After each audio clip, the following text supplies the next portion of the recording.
আজকে আমরা এসেছি নৈহাটিতে মায়ের দর্শন করতে।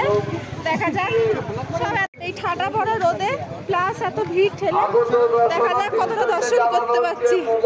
আসো আসো ক্যামেরা। যদি আমরা ধরতে পারি খারাপ হবে আমাদের। মা ডাকবে আর তার সন্তানরা যাবে না, তাও কি কখনো হয়? হঠাৎই কাল রাত 10:30টার সময় প্ল্যানিং হলো যে আমরা সবাই নৈহাটি যাব বড় মার দর্শন।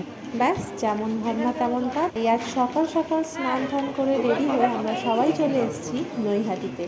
কিন্তু যে পরিমাণ ভিড় আর গরম ছিল, ভিড়ের থেকেও বেশি যে পরিমাণ গরম ছিল, একদম সবাই অস্থির। তাই সামনেই গঙ্গার ঘাট দেখে সবাই চলে এসেছি মুখে চোখে জল দেবো বলে।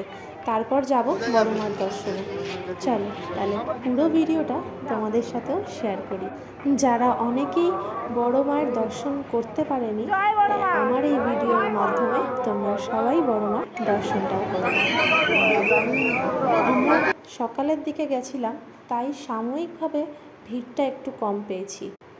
বড় মার সাথে সাথে পাশাপাশি থাকা অনেক প্রতিনিধি আমরা দর্শন করেছি।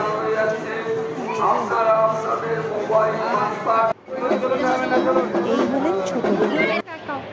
ঘুরে ফিরে ঠাকুর দর্শন করতে করতে বেজে গেছিল প্রায় দুপুর 3:30। আর এই গরমে আমরাও একেবারে সবাই একটু কিছু পেট পুজো করতে।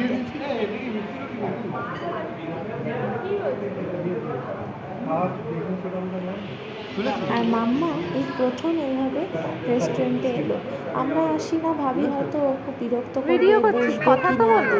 কিন্তু দেখলাম না কোনো বিরক্তি করে না, বরঞ্চ আরো সবার সাথে বসে আরো ঘুরে ঝুড়ে ভালো করে পেট ভরে খেয়েছে।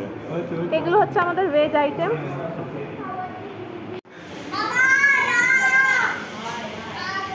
মাম্মা খাচ্ছ? খাও।